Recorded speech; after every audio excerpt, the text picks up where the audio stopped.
खबर अब हिंदी में।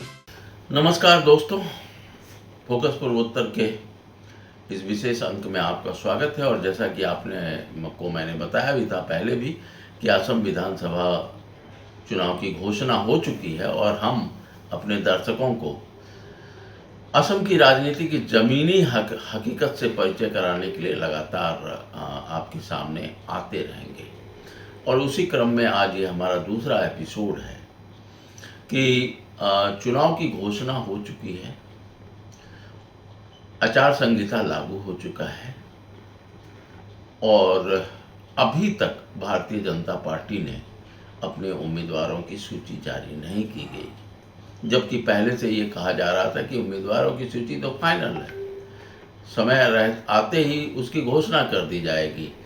लेकिन उम्मीदवारों की सूची की घोषणा करने की तिथि अब तक लगातार बदलती रही है और आज तक यानी 16 मार्च तक भाजपा उम्मीदवारों की सूची जारी नहीं हो पाई है। आज हमारे सूत्रों ने हमें बताया कि संभवतः 18 मार्च को भाजपा की उम्मीदवारों की सूची जारी होगी और उसके बाद ही जो भारतीय जनता पार्टी के जो सहयोगी दल है एनडीए के असम गण परिषद, उनके भी उम्मीदवारों की सूची जारी होगी। जबकि मैंने जो धारणा रही है कांग्रेस की, उसके विपरीत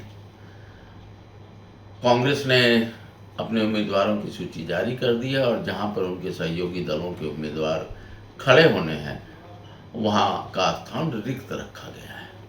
आमतौर से होता ये है कि सूची जारी करने में सबसे ज़्यादा देरी कांग्रेस की तरफ होती है।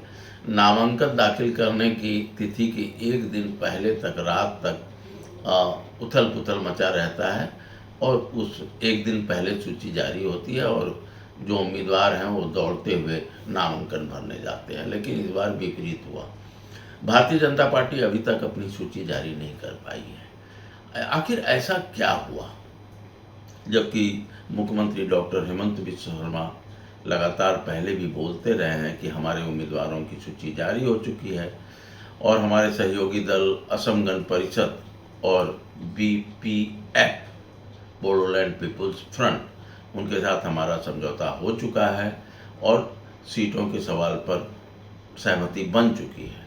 उन्होंने यहाँ तक कर दिया कि असम गण परिषद के अध्यक्ष अतुल बोरा के साथ उनकी मुलाकात भी हुई, वो लोग बैठे भी, जिसमें असम गण परिषद के कार्यकारी अध्यक्ष केशव महंत भी थे, सांसद फणिभूषण शर्मा भी थे और 15 मिनट के अंदर सूची तैयार हो गई। जबकि असम गण परिषद के अंदर भी काफ़ी दबाव है और ख़ास करके असम गण परिषद ये चाहती है कि जिन सीटों पर उनका जनाधार है और जिन सीटों पर असम गण परिषद पहले जीतती रही है वो सीटें उन्हें मिलनी चाहिए। लेकिन जब मुख्यमंत्री ने कह दिया कि तालमेल हो चुका है, सब कुछ फाइनल हो चुका है, तो लोगों ने मान लिया, हम लोगों ने भी मान लिया कि सहमति बन चुकी है।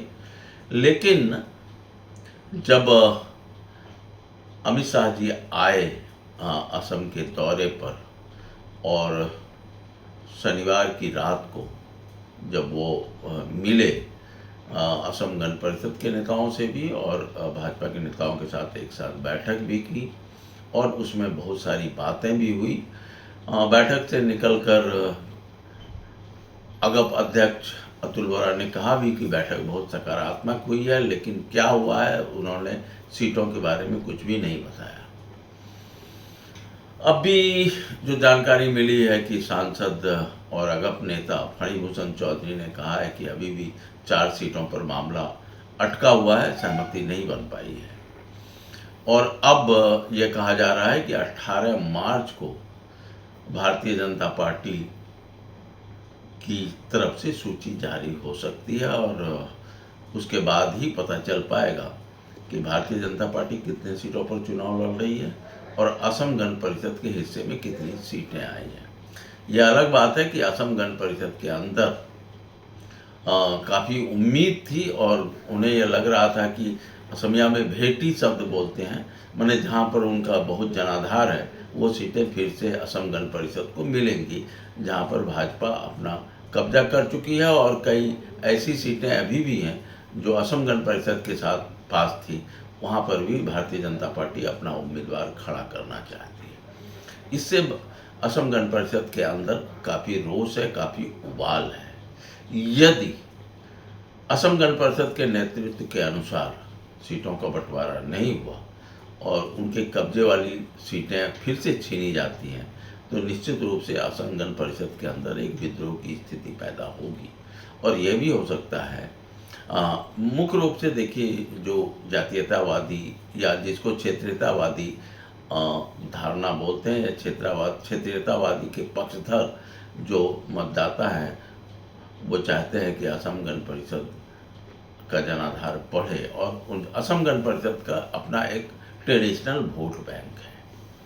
यदि वहाँ पर भारतीय जनता पार्टी सेंध मारती है, तो जो कट्टर जातीयतावादी लोग हैं या क्षेत्रीयतावादी लोग हैं, वो निश्चित रूप से फिर जो दूसरी क्षेत्रीय दल है असम जातीय परिषद, उसकी तरफ मुड़ सकते हैं। शायद यही वजह है कि जब गुवाहाटी में असम गण परिषद और प्रदेश भाजपा के नेताओं के साथ अमित शाह की बैठक हुई, तो अमित शाह ने एक चीज़ बहुत स्पष्ट कर दी कि कौन कहाँ से चुनाव लड़ता है यह महत्वपूर्ण नहीं है। महत्वपूर्ण ये है कि एनडीए उम्मीदवार की जीत होनी चाहिए। उन्होंने इस बात को अंडरलाइन कर दिया। और उसी के बाद अभी तक सीटों का बंटवारा नहीं हो पाया। और दूसरी बात ये भी है, जो जानकारी आ रही है, कि भारतीय जनता पार्टी के अंदर भी उम्मीदवारों के चयन को लेकर डॉक्टर हेमंत बिस्वा शर्मा की अपनी सूची है, पूर्व मुख्यमंत्री और केंद्रीय मंत्री सर्बानंद सोनोवाल की अपनी सूची है, और प्रदेश भाजपा अध्यक्ष और सांसद दिलीप सैकिया की भी अपनी सूची है। और सर्बानंद सोनोवाल भी चाहते हैं कि जो योग्य उम्मीदवार हो उनको टिकट मिले। दिलीप सैकिया भी चाहते हैं और डॉक्टर हेमंत बिस्वा शर्मा भी चाहते हैं, लेकिन उस पर सहमति नहीं बन रही है। और यह बात अब उभर कर आई। पहले तो यह लगता था कि भारतीय जनता पार्टी के अंदर सब कुछ तय है, लेकिन आखिर क्या वजह है कि अभी तक भारतीय जनता पार्टी अपने उम्मीदवारों की सूची नहीं जारी कर पाई है, जबकि पश्चिम बंगाल के लिए सूची जारी हो गई है। तो कुछ तो गतिरोध है अंदर में, जिसे पार्टी के नेता आधिकारिक रूप से या सार्वजनिक रूप से स्वीकार नहीं कर रहे हैं, लेकिन अंदर एक गतिरोध है। और गतिरोध अभी तक सूची ना जारी होने की दो वजह है। एक तो भारतीय जनता पार्टी के जो प्रदेश के शीर्ष नेतृत्व हैं, जो शीर्ष नेता हैं, उनके अंदर उम्मीदवारों के चयन को लेकर मतभेद है। और दूसरा, असम गण परिषद के साथ कुछ सीटों को लेकर गतिरोध है। हालांकि ये चीज़ स्पष्ट है कि असम गण परिषद और भारतीय जनता पार्टी मिलकर चुनाव लड़ेंगे। इस पर कोई गलतफहमी नहीं है या इस पर कोई दुविधा की स्थिति नहीं है, क्योंकि मुख्यमंत्री डॉक्टर हेमंत बिस्वा शर्मा और असम गण परिषद के अध्यक्ष अतुल बोरा स्पष्ट कर चुके हैं कि चुनाव हम मिलकर लड़ेंगे। हालांकि डॉक्टर हेमंत बिस्वा शर्मा ने कई बार कहा कि अगर कुछ सीटों पर अतुल बोरा अपने समर्थकों को नहीं मना पाते हैं तो फ्रेंडली फाइट होगी। लेकिन राजनीति में फ्रेंडली फाइट का कोई क्या मतलब है? अगर हम गठबंधन में हैं तो एक पार्टी, एक सहयोगी पार्टी दूसरे सहयोगी पार्टी के उम्मीदवार के खिलाफ चुनाव लड़े, और वैसे में अगर मुख्यमंत्री को वहाँ पर जाकर चुनाव प्रचार करना हो या अगर अध्यक्ष को वहाँ पर चुनाव प्रचार करना हो, तो बड़ी विकट स्थिति हो जाती है। इससे अतुल बोरा बचना चाहते हैं। यह तो एक स्थिति हुई। दूसरी ये हुई कि, और खास करके भारतीय जनता पार्टी के ऊपर इसलिए भी दबाव है कि कांग्रेस ने अपनी सूची जारी कर दी है। दूसरी ओर इस विधानसभा चुनाव में बदरुद्दीन अजमल का राजनीतिक भविष्य भी टिका हुआ है। वैसे वो पिछले लोकसभा चुनाव में धुबड़ी से बुरी तरह हार चुके हैं, और उसके बाद से AIUDF जो उनकी पार्टी है उसमें लगातार क्षरण हो रहा है। उनके विधायक आज ही असम गण परिषद में शामिल हो रहे हैं। कुछ विधायक राइजर दल में शामिल हुए हैं, जो अखिल गोगोई की पार्टी है। तो और दूसरा यह है कि अब आज की असम की राजनीति में बदरुद्दीन अजमल कोई फैक्टर होते नहीं दिखते हैं, और इसीलिए बदरुद्दीन अजमल ने सभी सीटों पर चुनाव लड़ने के बजाय जो अल्पसंख्यक बहुल क्षेत्र है, या जहां पर उनका कुछ जनाधार पहले था, या जहां से उनके विधायक चुने जाते रहे हैं, वैसी ही 30-35 सीटों पर वो अपना ध्यान केंद्रित करना चाहते हैं, ताकि विधानसभा में एआईयूडीएफ का खाता खुला रहे, खाता बंद नहीं हो। हालांकि उनके अधिकांश विधायक असम गण परिषद, राइजर दल और इधर उधर कांग्रेस की तरफ भी जा चुके हैं। तीसरी सबसे जो महत्वपूर्ण बात यह है कि इस चुनाव में, चूँकि जब कांग्रेस गठबंधन की बात चल रही थी, तो उसमें मुख्य रूप से जो यहाँ पर है, कांग्रेस के साथ असम जातीय परिषद एक महत्वपूर्ण राजनीतिक दल है। हालांकि अभी विधानसभा में उनका खाता नहीं खुल पाया है। और दूसरा है राइजर दल, अखिल गोगोई इसका नेतृत्व करते हैं।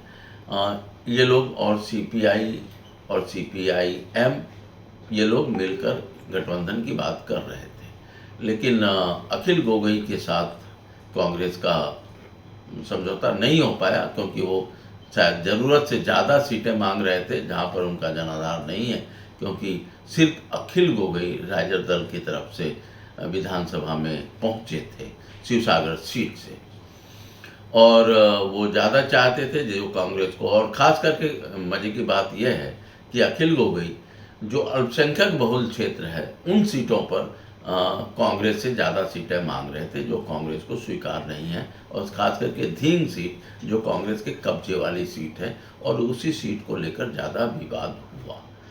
तो लेकिन अखिल गोगोई ने कहा है कि वो भारतीय जनता पार्टी को पराजित करने के लिए कांग्रेस के खिलाफ उन सीटों पर उम्मीदवार नहीं खड़ा करेंगे जहां पर उनका जनाधार नहीं है।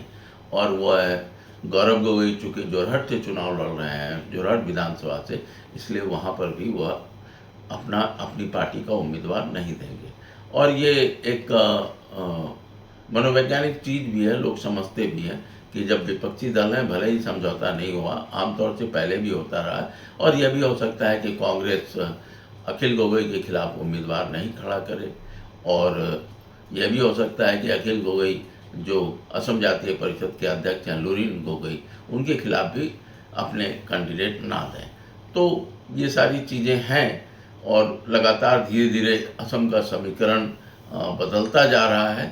लेकिन सबसे महत्वपूर्ण बिंदु यह भी है कि ऊपरी असम में एक असहज स्थिति तो है, और भारतीय जनता पार्टी की सूची जारी होने के बाद ही स्थिति स्पष्ट हो पाएगी कि वहाँ पर, क्योंकि भारतीय जनता पार्टी के लिए ऊपरी असम के विधानसभा क्षेत्र महत्वपूर्ण हैं। निचले असम या मध्य असम की बात करें तो वहाँ लगभग 50-50 की स्थिति है, लेकिन ऊपरी असम भारतीय जनता पार्टी के पास एक बड़ा जनाधार रहा है।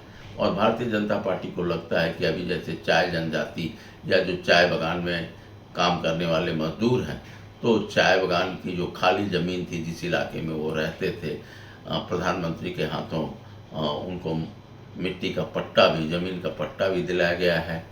और चुनाव के कुछ ही दिन पहले महिलाओं को 9-9 हज़ार रुपये उनके अकाउंट में डाले गए हैं। भारतीय जनता पार्टी और मुख्यमंत्री अपनी तरफ से इस तरह का पहल कर चुके हैं, लेकिन वही सवाल है कि फिर ऊपरी असम में जुबिन गर्ग का मुद्दा किस तरह से उठेगा और कितना प्रभावित करेगा। लेकिन ये जो छोटी छोटी चीज़ें हैं, असम गण परिषद के साथ संतोषजनक गठबंधन होना, और फिर कांग्रेस, लुरिन गोगोई, गौरव गोगोई, अखिल गोगोई, इन लोगों के बीच किस तरह का संतुलन होता है, ये सारी चीज़ कहीं ना कहीं चुनाव परिणामों को प्रभावित कर सकती हैं। और हम उम्मीद करते हैं कि जल्द से जल्द भारतीय जनता पार्टी भी अपने उम्मीदवारों की सूची जारी करेगी, और उसके बाद स्थिति होगी कि कहाँ कहाँ विद्रोह होता है, असम गण परिषद का कौन सा सीटिंग एमएलए टिकट से वंचित होता है, उसकी क्या प्रतिक्रिया होगी। यह सब आने वाले समय में बहुत ही महत्वपूर्ण होगा। और ये जो छोटी छोटी बातें हैं ये चुनाव को बहुत हद तक प्रभावित करती हैं। आज के लिए बस इतना ही। फिर हम आपसे अगले एपिसोड में हम मिलेंगे कई नई सूचनाओं को लेकर। आज के लिए बस इतना ही। धन्यवाद।